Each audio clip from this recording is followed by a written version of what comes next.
যে উদ্দেশ্যে আজকের এই আলোচনা সেমিনার বলি বা আলোচনা সভা বলি আয়োজন করেছেন আয়োজকরা, এর অনেকটাই ইতিমধ্যেই আমি মনে করি যে আমরা অর্জন করতে পেরেছি। বিশেষত কিছু বিষয়ে আমরা তোলা দরকার এবং সেটা তো আমার ইতিমধ্যে আমাদের যারা অত্যন্ত শ্রদ্ধেয় যেসব আলোচকরা তারা তুলেছেন। প্রথম রাষ্ট্রের সঙ্গে আমাদের জ্ঞান উৎপাদনের যে সম্পর্ক, রাষ্ট্রের সঙ্গে এই ধরনের যেমন আণবিক ডিকমিশন, এই কমিশন পারমাণবিক ডিকমিশন, এর যে সম্পর্ক বা সাধারণভাবে শিক্ষার সঙ্গে রাষ্ট্রের কী সম্পর্ক, এটা কিন্তু ইতিমধ্যে তোলা হয়ে গেছে।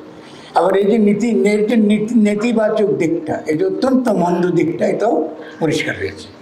তো আমরা যেহেতু সকলে কম বেশি আপনাদের হাততালি দেখে বুঝতে পেরেছি যে আপনারা অনেকগুলো কথাতে সায় দিয়েছেন এবং এই সঙ্গে আমারও পূর্ণ সায় রয়েছে এবং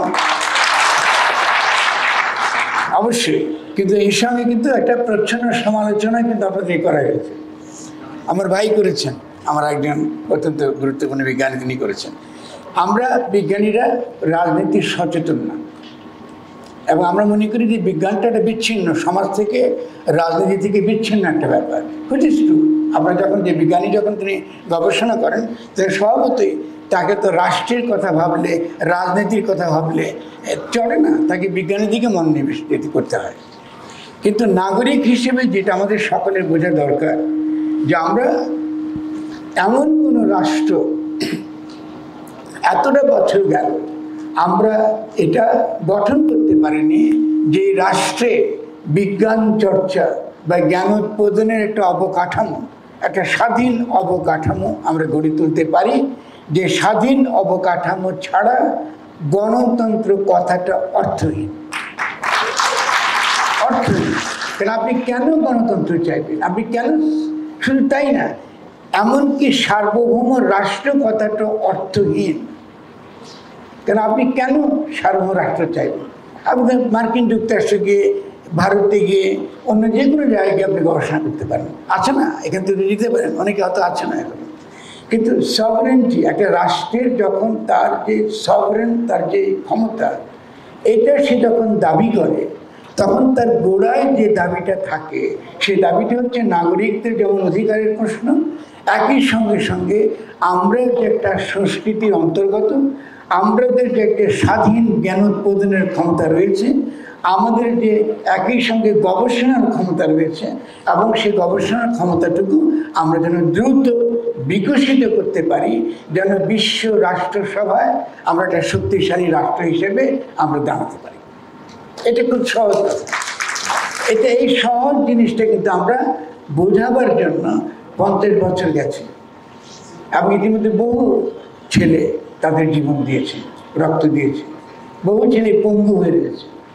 এই যে পঙ্গু ছেলেগুলো শহীদ হওয়া যারা ছেলেমেয়েরা যারা এই আজ গেল আমাদের, তাদের সঙ্গে আপনার আত্মিক বন্ধনটা আমাদের কোথায়? আত্মিক বন্ধনটা কোথা থেকে আমরা তৈরি করব? সেটা তৈরি হবে যদি আপনারা গণ সার্বভৌমত্ব কথাটা বোঝেন। এতক্ষণ যে আলোচনা করেছি সবাই, এটার মানে কিন্তু রাষ্ট্রের সার্বভৌমত্ব না, এটা পড়তে অভ্যস্ত আমরা সকলে। গণ সার্বভৌমত্ব, ক্ষমতা জনগণ, এটাকে বলে গণতন্ত্র। আপনাদেরকে শিখিয়েছে রাজনৈতিক দলকে, যেহেতু তারা লুটেরা মাফিয়া শ্রেণীর প্রতিনিধি, প্রতিদিন শিখাচ্ছে নির্বাচন দাও, নির্বাচন দাও। এটা তারা শেখায় নাই যে গণ সার্বভৌমত্ব মানে জনগণের কাছে ক্ষমতা থাকা, জনগণের কাছে ক্ষমতা ফিরিয়ে দেওয়া, এটাই এই জুলাই গণ অভ্যুত্থানের মর্ম। ঠিক আছে? মানে যারা শহীদ হয়েছে আজকে এবং যারা ইতিমধ্যে পঙ্গু হয়েছে, তাদের কাছে প্রথম আমি এবং আমরা যারা এখানে আছি ঋণ স্বীকার করবো যে আমরা খুব খোলামেলা কথা বলতে পারছি। আজকে কিন্তু আমার পাশে যারা অত্যন্ত শ্রদ্ধাভাজন অধ্যাপকরা আছেন, বিজ্ঞানীরা আছেন, তারা কিন্তু এত খোলামেলা কথা বলতে কিন্তু পারতেন না 5 বছর আগে।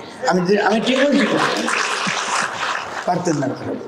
ফলে এই যে মুক্ত যে পরিবেশটা আমরা তৈরি করতে পেরেছি এবং তার ব্যবহার করছি, তার জন্য আমাদের বিজ্ঞানীরা যারা আমার কাছে গেছেন, প্রথম আমি তাদেরকে বলেছি আগে আমরা নিজেরা এডুকেটেড হই, রাষ্ট্র কাকে বলে, আমার রাষ্ট্রের সঙ্গে বিজ্ঞান চর্চার সম্পর্কটা বুঝি, তাহলে কিন্তু আমরা বোঝাতে পারবো, লড়াইটা করতে পারবো। আপনাদের লড়াই জুলাই গণ অভ্যুত্থানের লড়াই থেকে আলাদা কিছু না। এটা আপনারা উপলব্ধি করতে হবে। যদি আপনি উপলব্ধি না করেন, আপনারা এই লড়াই কিন্তু সফল হবেন না। এই উপলব্ধি নাই বলে আমরা কিন্তু 5ই অগাস্টে গণঅভ্যুত্থান করেছি, কিন্তু 8ই অগাস্টে এটাকে কিন্তু আবারও সর্বনাশ করে দিয়েছে। কীভাবে? কারণ 8ই অগাস্টে গিয়ে আমরা যখন শপথ নিলাম, আমরা শপথ নিয়েছি পুরনো ফ্যাসিস্ট সংবিধানের অধীনে, পুরনো যে সকল আমলাতন্ত্র, যারা আপনাদেরকে বিদেশের নীতি দিতে চায় না, যারা রূপপুর প্রকল্প বানায়, যারা চুরিদারি করে, লুট করা ছাড়া তাদের সামনে আর করে কিছু নাই, এরা কিন্তু আবারও সংবিধানের নামে আপনাদেরকে আবারও দাসে পরিণত করেছে। এখন বলেন কি করবেন? আপনারা যে দাবি দেওয়া করছেন, আমি কিন্তু 100 ভাগ আমাদের পক্ষে, কিন্তু আমার সমাজটা উন্নত। ইভেন নিউক্লিয়ার এনার্জি নিয়ে আমার একটা ক্রিটিক্যাল পজিশন আছে, সেটা ভিন্ন তর্ক, আজকে সেটা তর্কের বিষয় না। কিন্তু আজকে যে তর্কটা খুব সহজ, যে আমি একটা সংবিধিবদ্ধ একটা প্রতিষ্ঠান যে স্বাধীনভাবে কাজ করবে বিজ্ঞানীরা, তার একমাত্র লক্ষ্য হচ্ছে বিজ্ঞান চর্চা এবং বিজ্ঞানীর তৈরি করা, বিজ্ঞান গবেষণা করা, একটা পিয়ার রিভিউড জার্নাল 2টা 3টা 4টা 5টা তৈরি করা। বাংলাদেশে পিয়ার রিভিউড জার্নাল আমি খুব কম দেখেছি। আমার ভুল হলে আমাকে শুধরে দেবেন যদি আপনি কেউ থাকেন। আমি জানি না অটল এনার্জি কমিশন থেকে একটা পিয়ার রিভিউড জার্নাল আন্তর্জাতিক মানের আমরা তৈরি করতে পেরেছি কিনা, এটার দোষ কিন্তু আপনাদের না, মনে রাখবেন, এটা কিন্তু রাষ্ট্রের দোষ। আপনি যদি কোনো মূল্যায়ন করতে চান, তাহলে আমরা বাইরে থেকে এসে আমরা যেটা মূল্যায়ন করব, সেটা হলো আপনি কতটা গবেষণা, মৌলিক গবেষণা আমরা এখান থেকে উৎপাদন করতে পেরেছি, বের করতে পেরেছি, আমরা কয়টা টেকনোলজি কৌশলগত দিকে আমরা আবিষ্কার করতে পারি। এটাই রাষ্ট্রের দেখবার বিষয়, আপনাকে নিয়ন্ত্রণ করা রাষ্ট্রের কাজ না। দেখেন, একদিকে কিন্তু আমরা আমলাতন্ত্রের বিরোধিতা করছি, অন্যদিকে বিজ্ঞানী হিসেবে আমাদের যে জ্ঞান উৎপাদনের যে ক্ষমতা এবং শক্তি ডেভেলপ করবার দরকার, সেদিকেও কিন্তু আমরা খুব একটা মনোযোগী না। দুটো আছে, রাষ্ট্রের বিরুদ্ধে যে অভিযোগ করছি এটা তো আমরা সঠিক, একই সঙ্গে বিজ্ঞানী হিসেবে আমাদের যে দায় দায়িত্বগুলো করবার, এটাও কিন্তু আমরা অতটা যথেষ্ট ভালোভাবে করি না। আমার ভুল হলে আমাকে ক্ষমা করে দেবেন। আমি তো বাইরের থেকে গণ আন্দোলন করে এসেছি, আমার চোখের সামনে ছেলেগুলো মারা গেছে, ওদের ছবি ভাসছে, যারা পঙ্গু হাসপাতাল আছে ওদের ছবি ভাসছে। আমি মনে করি আপনারা যে দাবি করছেন, সেটা ওদের যে মনে যে অভিপ্রায়টা ছিল, অভিপ্রায়টা কি? আমি একটা শক্তিশালী বাংলাদেশ গড়ে তুলব। আমি শক্তিশালী বাংলাদেশ কী করে গড়ে তুলব যদি আমি বিজ্ঞান চর্চা না করি, জ্ঞান চর্চা না করি? তো কী করে গড়ে তুলব? আরে এটা ছাড়া কী করে সম্ভব এটা? তাহলে প্রথম কথাটা হচ্ছে, খেয়াল করুন, যদি আমরা রাষ্ট্রের সার্বভৌমত্ব এবং গণ সার্বভৌমত্বের পার্থক্য না বুঝি, এতদিন আপনাদেরকে বোঝানো হয়েছে রাষ্ট্র হলো সভারেন, কিন্তু রাষ্ট্র সভারেন শুধুমাত্র জনগণের মধ্য দিয়ে, কারণ জনগণের রাষ্ট্র রক্ষা করে। রাষ্ট্রগুলো তো হাওয়াই কিছু নেই, আছে কিছু দেখা যায় রাষ্ট্রকে।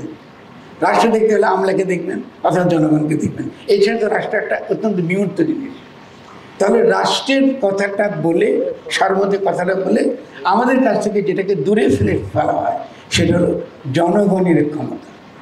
জনগণের হাতে ক্ষমতা থাকতে হবে এবং জনগণের ক্ষমতার চর্চা করবার প্রতিষ্ঠানগুলো গড়ে তুলতে হবে। তার জনগণের ক্ষমতার চর্চা করবার বিভিন্ন ধরনের প্রতিষ্ঠান আছে, শিক্ষা প্রতিষ্ঠান একটা, ঠিক তেমনি জনগণের ক্ষমতার চর্চা করবার আরেকটি প্রতিষ্ঠানের নাম হচ্ছে বৈজ্ঞানিক প্রতিষ্ঠান, যেমন আণবিক এই পারমাণবিক শক্তি। এটা কিন্তু জনগণের ক্ষমতার তৈরি। আপনি কিন্তু গবেষণা করছেন কিন্তু জনগণের পক্ষে, কেন আপনার গবেষণা এই পুরো জনগোষ্ঠীকে শক্তিশালী করে। আপনার ছোট একটা কাজ এই জাতিকে বড় ধরনের বিপদ থেকে রক্ষা করতে পারে। আপনার ছোট একটি আবিষ্কার আমাদেরকে বহু দূর, অন্তত কয়েক বছর সামনে আমাদের উল্লঙ্ঘন ঘটাতে পারে। তাহলে আপনারা দেখেন কত গুরুত্বপূর্ণ আমাদের জন্য। ফলে জনগণের সঙ্গে সম্পর্ক এটা বুঝতে পারাটা সবার আগে জরুরি। আমরা আজকে যেটা শুনেছি, আমি মনে করি যে বিষয়ে আমি নিজে বলতে চেয়েছিলাম, আমরা দেখি আমাদের সমাজে অনেকে জ্ঞানী ব্যক্তি যারা আমাদের ব্যাপারে তারা অত্যন্ত আন্তরিক এবং তারাও নিজেরও সে অঙ্গীকারবদ্ধ, তাদের বক্তব্য পরিষ্কার এসছে যে আমরা একটা আমলাতান্ত্রিক রাষ্ট্র ব্যবস্থা, এই রাষ্ট্রের যে কর্তৃত্ব বিভিন্ন প্রতিষ্ঠানের উপর অযাচিত এবং অন্যায় যে কর্তৃত্ব, সেই কর্তৃত্বের অবসান চাই। যখনই এই ধরনের সহজ কথা এটাই, কঠিন তো কিছু না। কারণ আমাকে আপনাদের কথাগুলো জনগণের কাছে নিয়ে যেতে হবে, আপনাদের কথাগুলো তরুণ ছাত্রদের কাছে এবং একই সঙ্গে সাধারণ মানুষের কাছে বুঝাই বলতে হবে। ও তার পারমাণবিক বুঝবে না, পরমাণু কি বুঝবে না, সে রূপপুর বুঝে। আমি যখন ইস্যু দিতে যাই তারা রূপপুর চায় না, আপনারা চাইতে পারেন, তারা কিন্তু চায় না। কেন চায় না? কারণ রূপপুরের যে তেজস্ক্রিয়তা হতে পারে, যে দুর্ঘটনা হতে পারে, এইটা নিয়ন্ত্রণ করতে পারে এমন ক্ষমতা এই রাষ্ট্রের আছে, এটা তারা বিশ্বাস করে। একই সঙ্গে তারা পারমাণবিক, এই আমাদের এই কমিশন যে আছে বাংলাদেশে, যে পরমাণু নিয়ে গবেষণা হয়, একটা কৃষক, একটা সাধারণ মানুষ এটাও জানেন যে আমরা পারি করতে, জানেন না। ফলে দেখেন ব্যাপারটা কিন্তু খুব সহজ না, অনেক ডিপার লেভেলে এসে। পাকিস্তান আমলে এই প্রতিষ্ঠানটা গঠিত হয়েছে, তার পেছনে যে উদ্দেশ্য ছিল, সেই উদ্দেশ্য তখন তো সেই জোশটা ছিল। আপনি ইংরেজির বিরুদ্ধে লড়াই করে মাত্র দেশ স্বাধীন করেছেন, ফলে আপনি একটা নতুন একটা জনগোষ্ঠী হিসেবে, নতুন রাষ্ট্র হিসেবে আপনি শক্তিশালী করবেন। এবং তারা তো করবার চেষ্টা করেছে, যারা পুরনো আমলে ছিলেন, এই প্রতিষ্ঠানগুলো জানেন, তারা ইতিহাস জানেন, তাদের চেষ্টা ছিল। কিন্তু আমরা তার চেয়েও বড় যে লড়াইটা করলাম ৭২ সালে, তারপরে এই প্রতিষ্ঠানটা আমরা গড়ে তুলতে পারলাম না। কেন? এর উত্তর খুব সহজ, আমরা রাজনৈতিক জনগোষ্ঠী না, আমরা হই নাই। আমরা এখনো পর্যন্ত এমন একটা জনগোষ্ঠী যেটাকে সোজা ভাষায় বলে মগ বুঝেন? একসঙ্গে একত্র হইলে আমরা অত্যন্ত নিষ্ঠুর, আর একা যখন হই অত্যন্ত কাপুরুষ। অদ্ভুত, একত্রে হলে নিষ্ঠুর, নীতির প্রতি কোনো আমাদের কোনো বিশ্বাস নেই, ধর্মের প্রতি কিন্তু আমাদের কোনো বিশ্বাস না। ধর্ম মুখে বলি, কিন্তু ধর্ম যে ন্যায়, নীতি, ন্যায্যতা, ইনসাফ কায়েম করা, এটা বুঝি না। এবং একই সঙ্গে ধর্ম যে আমার বিকাশ সাধন করে, আমার জ্ঞানের ক্ষেত্রে আমাকে সামনে এগিয়ে দেয়, এটা সম্পর্কে আমরা যথেষ্ট পরিমাণ আমরা অসচেতন। তো আমি একটু আমরা একটা সেলফ ক্রিটিক্যাল, সকলে মিলে আমরা আমাদের সমালোচনা করছি, আমি আমাকেও তার মধ্যে অন্তর্ভুক্ত করছি। ভাববে না আমি মনে জ্ঞানী হয়ে গেছি, কিন্তু এটা ভাবতেছি এইটা আমাদের সমস্যা। এই সমস্যার থেকে আমাদেরকে বের হয়ে আমাদেরকে আসতে হবে, কেমন? সেই জন্য আমি আপনাদেরকে বারবার একটা কথা বলবো, যে দেখবেন যে আমরা যে ভাব বৈঠকে, একটা আরেকটা সংগঠনের নাম লেখা আছে ভাব বৈঠকে, এখানে মোহাম্মদ রুবেল এখানে তিনি হাজির হয়েছেন।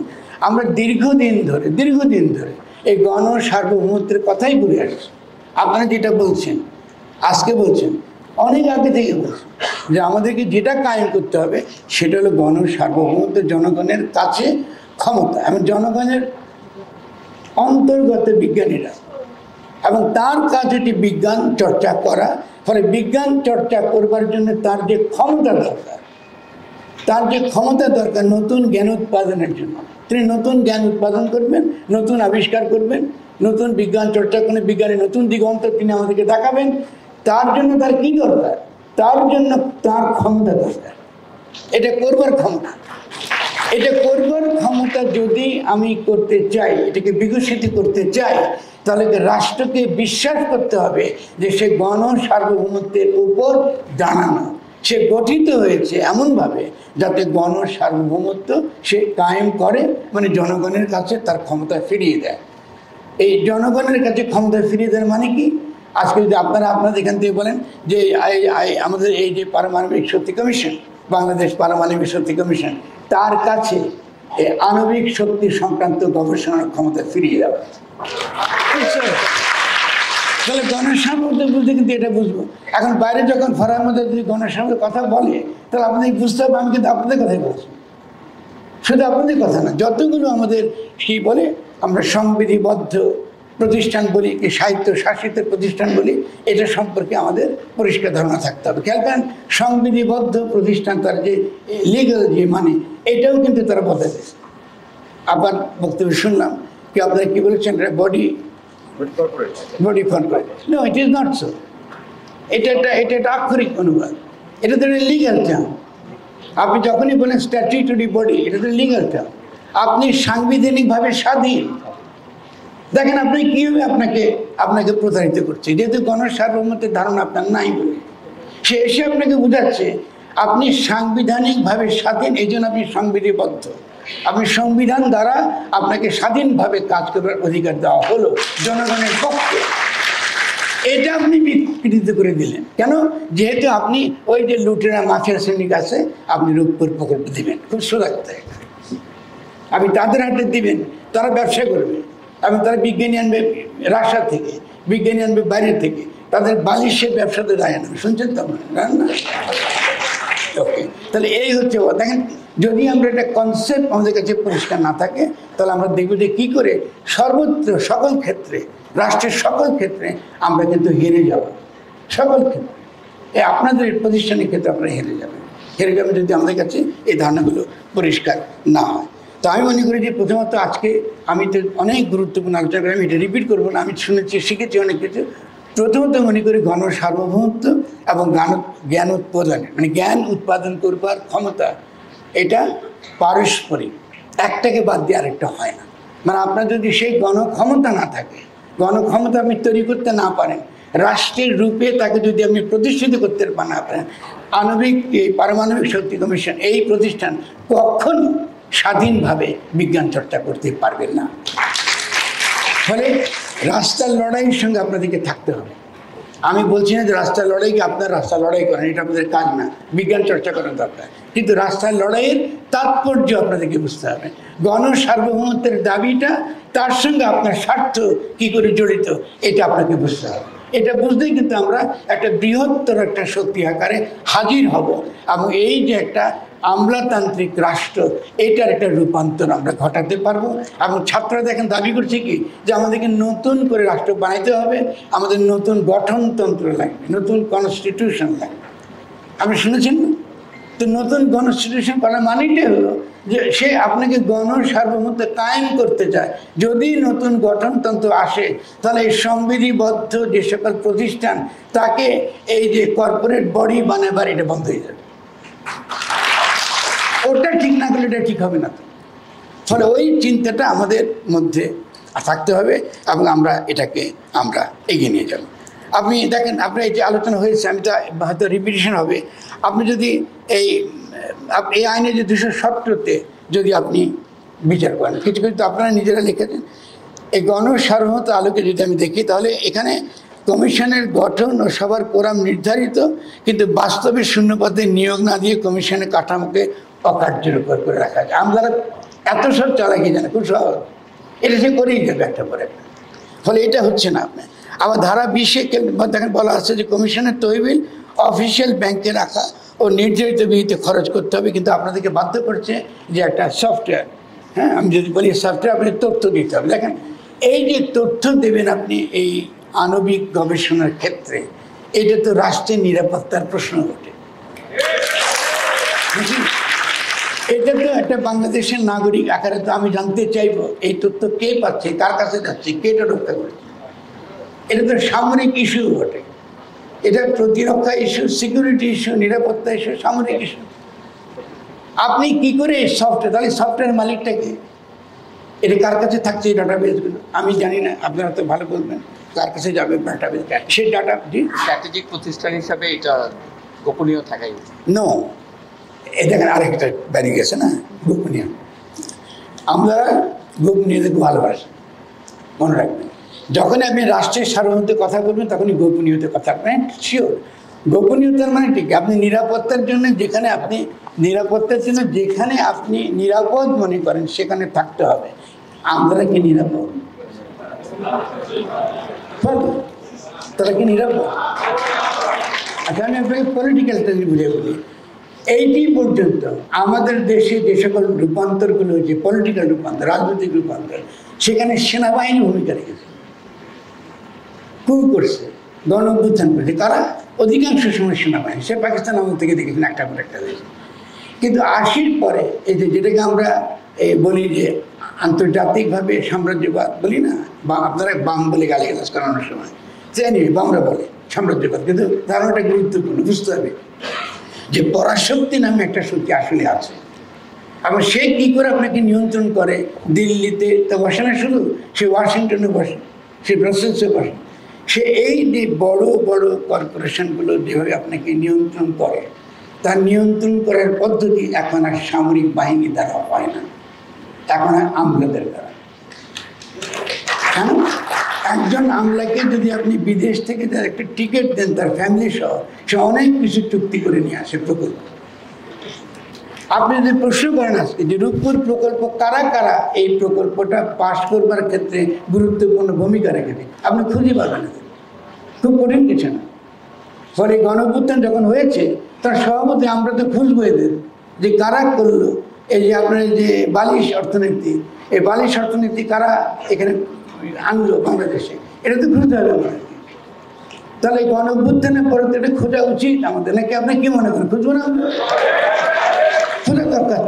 তাহলে যদি আমরা না খুঁজতে পারি এবং তাদেরকে যদি তাদের যে সব দুর্নীতি তারা করেছে এবং দেশকে ভয়ানকভাবে বিপদের মধ্যে ফেলে দিয়েছে, এদের তো বিচার হতে হবে, এদের তো বিচার হতে হবে। কারণ এটা তো সিম্পলি ধরুন আজকে এই এই এই কমিশনটাকে এটাকে অকার্যকর করে রাখার ব্যাপার তো না, এত সিম্পলি।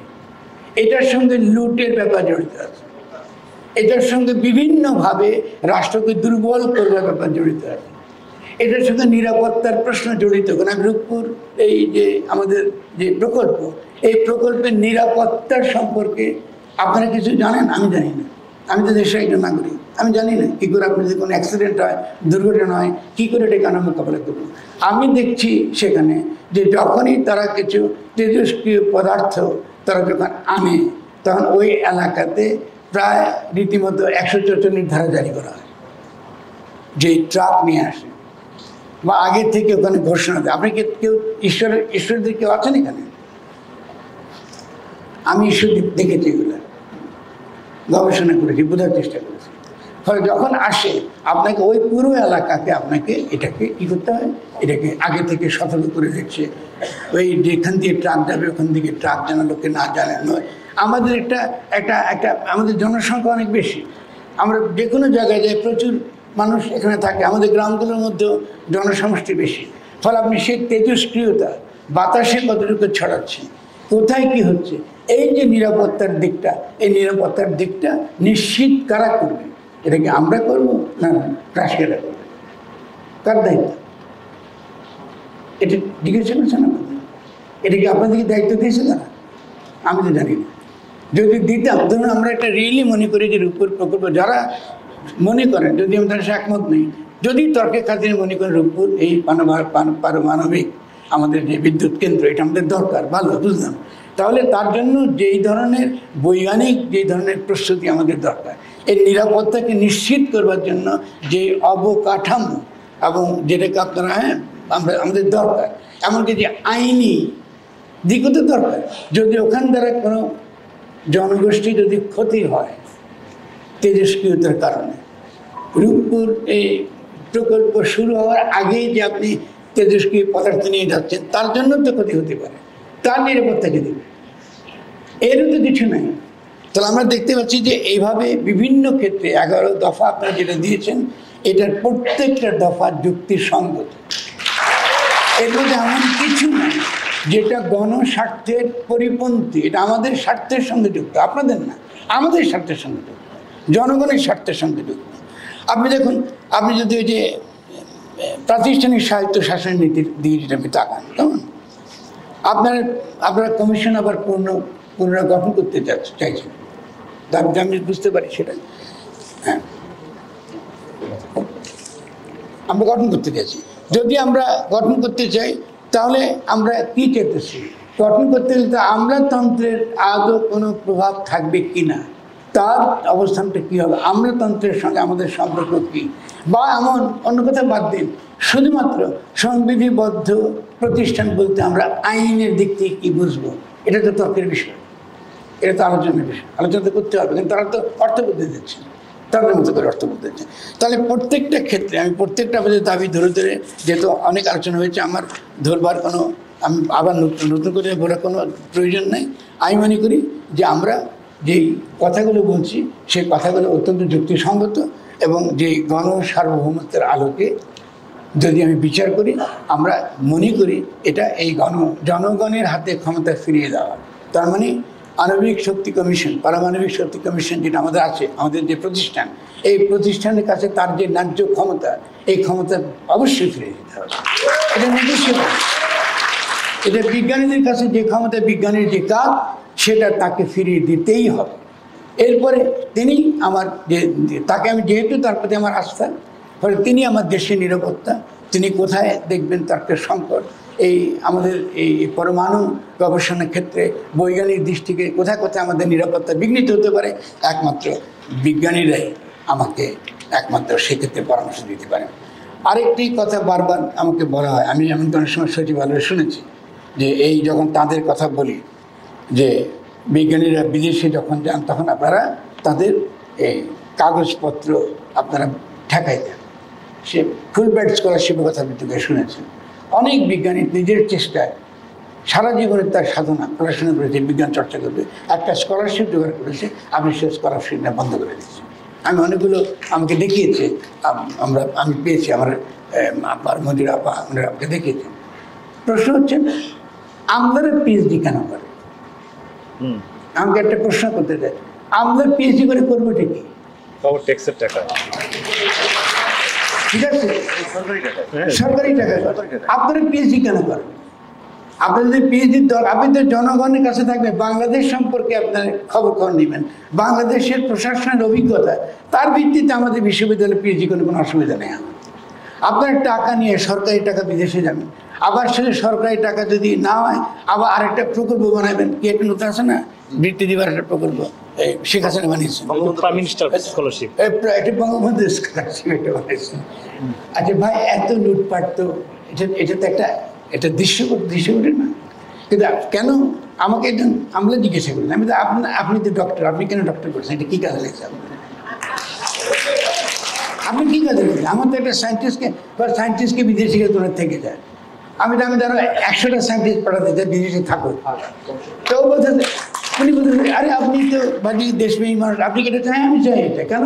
কারণ আজকে India most dominant, even China আজকে মোস্ট ডমিনেন্ট যে নাসাতে যাবে সব ইন্ডিয়ান সায়েন্টিস্ট। এরা কিন্তু দেশের জন্য কাজ করে। ওখানে হয়ে গেছে যে ইন্ডিয়ান আমেরিকান স্বার্থের বিরুদ্ধে হচ্ছে, তা তো না। ডায়াসপোরা যদি তারা বাগিনা রেখে না, আমার 17 কোটি লোক যত ছেলে পাঠাতে পারি ভালো, আমার যত 17 কোটি ছেলে, আমি দরকার এই বিশ্ববিদ্যালয়কে শক্তিশালী করব। আজকে ইউরোপিয়ান ইউনিয়ন তারা বলতেছে যে তারা আর ইমিগ্রেশন নেবে না। তারা আমাদের গরিব ছেলেরা গিয়ে অনেক কষ্ট করে ইউরোপ ইউনিয়নে যায়, ওখানে আয় করে রেমিটেন্স পাঠায়, তো তারা দেবে না, নেবে না। তা আমরা পাঠাবো, অসুবিধা কী? আমরা 50 লাখ শুরু করবো। আমাদের পিএইচডি করতে, উচ্চশিক্ষা নিতে যেখানে যেতে হয়, যত সংখ্যক স্কলারশিপ, আমরা তার পক্ষে 100 ভাগ। তাহলে বিজ্ঞান চর্চার যে অবকাঠামো তৈরি করবার যে সকল উপাদান আমার দরকার, সে সকল উপাদান তো আমাকে তৈরি করতে হবে। তার প্রথম উপাদান হচ্ছে মানব সম্পদ উন্নয়ন। তাহলে মানব সম্পদ উন্নয়ন করতে পারে একমাত্র বাইরে যারা, আমার টেকনোলজিটা আমার নাই, বাইরে একটা দেশে সেই টেকনোলজি আছে, যদি সেই টেকনোলজি সে শিখে আসে, তাহলে সে শিখে এসে অবশ্যই সে আমার এখানে পরবর্তীকালে সে আমাকে সহায়তা করতে পারে। তো আমি মনে করি যে এই ব্যাপারগুলো তো এত সহজ, মোটেও কঠিন না, তার জন্য আপনাদের এত আন্দোলন করছেন, এটা বিস্ময়কর আমার জন্য। কেন বিস্ময়কর? আমি মনে করি, আমি বলবো খুব খোলামেলা, ডক্টর ইউনূসকে বলবো, আমি বিস্মিত হয়েছি যারা এখন এই আন্দোলন সম্পর্কে কিচ্ছু জানি না। আমার মতো একটা ক্ষুদ্র মানুষ, আমি অন্তত এটা দেখতে পাচ্ছি, এটা এত গুরুত্বপূর্ণ। গণ অভ্যুত্থানের মধ্য দিয়ে আপনাকে আমরা এনেছি, আমরা মনে করেছি আপনি জনগণের প্রতি আপনি সদয় হবেন, তাদের দাবি দেওয়ার প্রতি আপনি সদয় হবেন। তাহলে এতটা দিন, কদিন হলো রীতিমতো আন্দোলনটা 9 মাস পেরিয়ে গেছে, অবিশ্বাস্য ব্যাপার। আপনি কোনো মহলে, সরকারি মহলে আলোচনা নাই, সরকারকে বলতে পারে আমরা এটা মানতে পারি, এটা মানতে পারি না, খুব ভালো, একটা বিতর্ক হোক না। এবং আমি একমত যে এখানেও আজকে যদি কোনো সরকারি তরফ থেকে কেউ থাকতে খুব ভালো হতো, কিন্তু আমি মনে করি যে হয়তো আগামী দিনে আমরা তাদের সঙ্গে করব। কিন্তু আমরা মনে করি আমাদের যারা সজ্জন আমলা আছেন, আমাদের যথেষ্ট অনেক আমলা আছেন, তারা দেশকে ভালোবাসেন, কিন্তু আমলাতন্ত্র আর একজন ব্যক্তি এক কথা নয়, আমরা আমলাতন্ত্র নিয়ে আমলাতন্ত্রকে অবশ্যই এর বাংলাদেশ ক্যান্সারের মতো এটাকে সরাতে হবে, এটা থাকা যাবে না, করতে হবে। এটা শুধু এই প্রতিষ্ঠানের ক্ষেত্রে তা না, কোনো প্রতিষ্ঠানের ক্ষেত্রে আমরা মনে করি যে আমলাতন্ত্র যেভাবে আমাদের ত্রুটি চিপে ধরেছে এবং এখনও এত গণ অভ্যুত্থানের পরেও বারবার আমাদের এই সমস্ত কাজে তারা যে বাধা দিচ্ছে, এটা আমরা মনে করি এটা আমাদের কাছে গ্রহণযোগ্য না। আর আমি মনে করি যে এই নিরাপত্তা, রাষ্ট্রের গোপনীয়তা, এগুলো কিন্তু ভুয়া। আজকে পৃথিবীতে কোনো পলিটিক্যাল সায়েন্টিস্ট এটা দাবি করবে না যে রাষ্ট্রের গোপনীয়তা নামক একটা তথাকথিত গোপনীয় কিছু থাকে এবং সে গোপনীয়তা রক্ষা করে রাখবে। রাষ্ট্রের গোপনীয়তা মানে জনগণকে নির্যাতন করবার, জনগণকে দমন করবার, জনগণের অধিকার অস্বীকার করবার, এটা একটা ইডিওলজি। রাষ্ট্রের কোনো গোপনীয়তা থাকে, রাষ্ট্র বলবে এটা আমার গোপনীয় বিষয় কি, সেটা জনগণের জানবার অধিকার আছে যদি আমরা গণতন্ত্রে বিশ্বাস করি। The nothing call state secret. State সিক্রেটটাও এই ধারণাটা এসে কলোনিয়াল আমল থেকে। রাষ্ট্রদ্রোহিতার যে আইন আপনারা দেখেন, এটা হচ্ছে কলোনিয়াল আমল থেকে। অবশ্যই জনগোষ্ঠীকে রক্ষা করতে হবে। আজকে রূপপুরে আপনি এত বড় একটা কি বলে পারমাণবিক বিদ্যুৎ কেন্দ্র বসিয়ে দিলেন, এটা সে এলাকার জনগণের জন্য একটা চূড়ান্ত নিরাপত্তার প্রশ্ন। আপনি এটা নিয়ে কোনো আলোচনাই করলেন না, শুনলেন না কারো কথা, সিম্পলি চুক্তি করলেন, আবার পিপিও করলেন। আপনারা শুনেছেন পিপিএ কিনে, পিপিও করলেন, আলোচনা করলেন না। তারপর আপনি আনতেছেন রাষ্ট্রের নিরাপত্তার প্রশ্ন গোপনীয়। কি এমন গোপনীয় আছে যাতে বালিশের দাম লক্ষ টাকা দিয়ে গেছেন? কি গোপনীয়তা হবে? তাহলে আমরা মনে করি যে এইসব হাস্যকর যুক্তি আমরা দেব না। এবং বাংলাদেশের আমরা যারা মনে করি যে আমরা নতুন যে জনগণের কাছে যে ক্ষমতার প্রশ্নটা গণ অভ্যুত্থানের মধ্য দিয়ে হাজির হয়েছে, এটা আমরা এটাকে ডেফিনেটলি এটা একটা চূড়ান্ত একটা পূর্ণাঙ্গ তার সফলতার দিকে আমরা নিয়ে যাব। আমাদের বিপদগুলোতে সহজের শহর আমরা যে এই যে পিপিএ যেটা হয়েছে সেটা যে এখন কিন্তু বিদ্যুৎ উৎপাদনের দামটা ঠিক হবে বাজারের দ্বারা। এখন যেইটা করছেন তারা, তার মানে যেটাকে আমরা বলি নিউ লিবারেল ইকোনমিক পলিসি, একটা কাঁচা খোলা বাজার ব্যবস্থা। মানে শুধুমাত্র যারা ব্যবসায়ী ওরা বিদ্যুৎ নিয়ে ব্যবসা করে, জনগণের সেখানে কোনো কথা থাকবে না। আমরা কিছু কথা বলতে পারবো, আমরাই করছি, আমরাই জায়গা দিচ্ছি, আমরাই ঋণ শোধ করবো, সবই দেবো, কিন্তু দাম আমরা ঠিক করতে পারবো না। এটা তো হতে পারে না। এটা তো সম্পূর্ণ একটা সবরীতি একটা আমরা একটা নিয়ম মধ্যে ঢুকে গেছি। তো আমাদের কাছে কি কি বিষয় গুরুত্বপূর্ণ? একটা হচ্ছে যে মালিকানার প্রশ্ন। আমি জাস্ট আপনাদের কাছে 5টা প্রশ্ন তুলে ধরবো। কিছু আলোচনা হয়েছে সারমর্ম আকারে। একটা হচ্ছে বাংলাদেশ অ্যাটমিক এনার্জি কমিশনের কাছ থেকে এনপিসিবির হাতে মালিকানা কার্যত চলে যাচ্ছে, এটা আমরা চাই না। কার্যত মালিকানা নেওয়া হয়েছে, কিন্তু এই মালিকানার রূপটা কী হবে এটা আমরা মনে করি আলোচনা করতে আগ্রহ থাকা উচিত আমাদের। আমরা সরকারের সঙ্গে আলোচনা করতে চাই কী ধরনের মালিকানার ধরন, কী ধরনের সম্পর্কের ধরনটা হবে, এটা নতুন করে বিবেচনা অবশ্যই করতে হবে। দ্বিতীয়ত হচ্ছে যে প্রশাসনিকভাবে কমিশনের বাইরে বিদ্যুৎ কেনাবেচা নির্ধারিত হচ্ছে, এটা হতে পারবে না,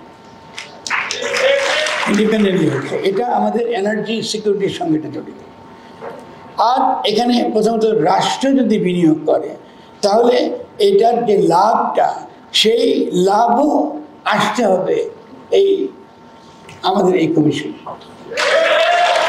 এই লাভের অংশ হতে হবে বিজ্ঞানীদের, কেন আমাদের বিজ্ঞানীদের আরও উচ্চশিক্ষার জন্য দরকার হবে, তাদের গবেষণার জন্য আমাদের অর্থ নেই। ফলে সেটা আমাদের একটা সে লাভের উপর আমাদের একটা অবশ্যই একটা এখতিয়ার আছে, একটা অধিকার আছে। সবচেয়ে গুরুত্বপূর্ণ এই যে জবাবদিহিতার ব্যাপারটা। জবাবদিহিতা কোম্পানি, পাবলিক অ্যাকাউন্টস কমিটি বা পার্লামেন্টের কাছে জবাবদিহি থাকতে হবে। অথবা আমি এক্ষেত্রে মনে করি যেটা একটা প্রস্তাবনা এসেছে, আমি তখন ভাবিনি, তাহলে আমাদের একটা আলাদা বিশেষত আণবিক শক্তি, আণবিক গবেষণার ক্ষেত্রে একটা আলাদা রাষ্ট্রীয় জবাবদিহিতার প্রতিষ্ঠান থাকা দরকার। এটা ইন্ডিপেন্ডেন্ট হওয়া উচিত। এবং আমি এক হিসেবে এই ব্যাপারটা নিশ্চিত নই এখন আমাদের মতন দেশে প্রধানমন্ত্রীর কাছে থাকাটা কতটা নিরাপদ আমি নিশ্চিত নই। আপনি রাষ্ট্রপতি, তো এটা ব্যাপারটা আমরা আলোচনা করব, আপনারা আলোচনা করবেন। আমাদের একটা খুব কংক্রিট সিদ্ধান্ত দিতে হবে। আমরা অবশ্যই একটা জবাবদিহিতার একটা প্রতিষ্ঠান চাই এবং সেটা আমরা প্রতিষ্ঠান দেখতে চাই অবিলম্বে। এটা নিয়ে কোনো সময় খেয়াল করা যাবে না, জবাবদিহিতা চাই আমরা। তার ফলে এটা কি রাষ্ট্রপতির কাছে থাকবে? রাষ্ট্রপতি থাকবে, শেখ হাসিনা রাষ্ট্রপতি হয়ে গেছে, তাকে তো ছড়াইতে হবে। কিন্তু আমি মনে করি অবশ্যই যেখানে বিজ্ঞানীরা আছেন, আমি একই সঙ্গে সমাজের নীতি নির্ধারক যারা আমাদের কাছে শ্রদ্ধেয় সমাজের মধ্যে, তাদের নেতৃত্বে একটা নীতি নির্ধারণী কমিটি থাকবে, একটা জবাবদিহিতা কমিটি, যে নামে আপনারা দেন না, কারণ নাম ইম্পর্টেন্ট না, এটা থাকতে হবে। নাগরিকদের, দেশে গুরুত্বপূর্ণ নাগরিক যারা দেশকে ভালোবাসেন, এটা প্রমাণিত, তাদের লড়াইয়ের মধ্যে দিয়ে, তাদের সংগ্রামের দ্বারা প্রমাণিত করেছেন। এটা আমরা মনে করি এটা একটা চিন্তা করেন, এটা খুব গুরুত্বপূর্ণ বুঝতে পারা। আমি কেন প্রধানমন্ত্রীর কথাটা এখন আপত্তি করছি, আমরা এখনও এমন কোনো রাজনৈতিক প্রতিষ্ঠান গড়ে তুলতে পারি না যে রাজনৈতিক প্রতিষ্ঠান জনগণের কাছে জবাবদিহি করে। দুর্ভাগ্য। যখন এই ধরনের রাজনৈতিক প্রতিষ্ঠান জনগণের কাছে জবাবদিহি করে, এটা তখন আমাদের জন্য একটা হয়তো বা আমরা ভাবতে পারি। এমনকি পাকিস্তানে এখন প্রধানমন্ত্রীর কাছে থাকাটাও, এটাও কিন্তু পাকিস্তানের জন্য কিন্তু বিপজ্জনক, কারণ এটাও মিলিটারি এখনো পর্যন্ত ডমিনেন্ট, এবং মিলিটারি যাদেরকে সমর্থন করে তাই ক্ষমতা থাকে। ফলে একটা গণতান্ত্রিক একটা রাষ্ট্র ব্যবস্থা, একটা গণতান্ত্রিক রাষ্ট্র আমরা সেখানে কায়েম করতে পারিনি। ফলে এই ব্যাপারগুলো একটা অত্যন্ত গুরুত্বপূর্ণ ইস্যু। এটা নিয়ে আমি চাই যে আমরা আরও আলোচনা করি। আর আমরা যেটা হচ্ছে যে তত্ত্বগতভাবে আপনাদেরকে মনে রাখতে হবে যে আজকে পৃথিবীতে যেসব রাষ্ট্রবিজ্ঞানী আছেন, তারা প্রত্যেকেই মনে করেন, প্রায় প্রত্যেকেই, তার মধ্যে কিছু হয়তো পার্থক্য আছে, তারা প্রত্যেকেই মনে করেন যে জ্ঞান উৎপাদনের জন্য, এই যে জ্ঞান উৎপাদন, বিজ্ঞান গবেষণা, জ্ঞান উৎপাদন, এটা অবশ্যই ক্ষমতা চর্চার অংশ। মানে আপনি এই প্রতিষ্ঠানটা, তার এখান থেকে যে সকল গবেষণা তৈরি হয়, এটা একই সঙ্গে অবদান রাখে গণক্ষমতাকে, যেটা একটু আগে ব্যাখ্যা করছি আমি।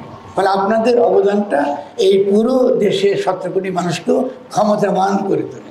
ফলে সেই জনগণের সঙ্গে ক্ষমতা, আপনি একজন খুব সুন্দর বলেছেন যে আমরা যে বিজ্ঞানীরা যখন কোনো কাজও করেন তখন তারা চিন্তা করেন। ফলে এটা বোঝাতে হবে যে আমার এই বিজ্ঞানী, সে যখন ঘরে বসে থাকে বা তাকে মনে হয় যে সে কোনো কিচ্ছু করছে না, কিন্তু তাকে ওই সময়টুকু, ওই অপশনটুকু আমাকে দেখতে হবে, কারণ তিনি আমাকে ক্ষমতাবান করবার জন্য ভাবছেন। এটা, এই নীতিগত দিকটা যেমন আপনাদের চর্চা করা দরকার, এই নীতিগত দিকটা একই সঙ্গে জনগণের কাছে সঞ্চারিত হওয়া দরকার। নইলে কিন্তু আমরা বিজ্ঞানকে একটা উন্নত জায়গায়, একটা আরও অত্যন্ত একটা সমৃদ্ধ বিজ্ঞানের যেই রাস্তা, এই রাস্তায় আমরা প্রবেশ করতে পারবো না। তো আমি আর কথা বাড়াবো না, আমরা অনেক সময় কথা বলেছি এবং অত্যন্ত গুরুত্বপূর্ণ আলোচনা হয়েছে। আমি আবারও ধন্যবাদ জানাবো আমাদের বিজ্ঞানীদের, মঞ্জুর আপা আছেন, সাইফুল্লাহ ভাই আছেন, তারা আমার কাছে গেছেন। আমি অত্যন্ত কৃতজ্ঞ। আমি অত্যন্ত ক্ষুদ্র মানুষ, আমি আপনাদের মধ্যে বড় বিজ্ঞানী না, কিন্তু আমার একটা দোষ আছে, আমি দুর্মুখ, আমি কথা বলি। ফলে আমি আপনাদের পক্ষে অবশ্যই কথা বলি। 11 দফা চালিয়ে যাবেন, 11 দফা আমরা অবশ্যই আধা করে ছাড়ব।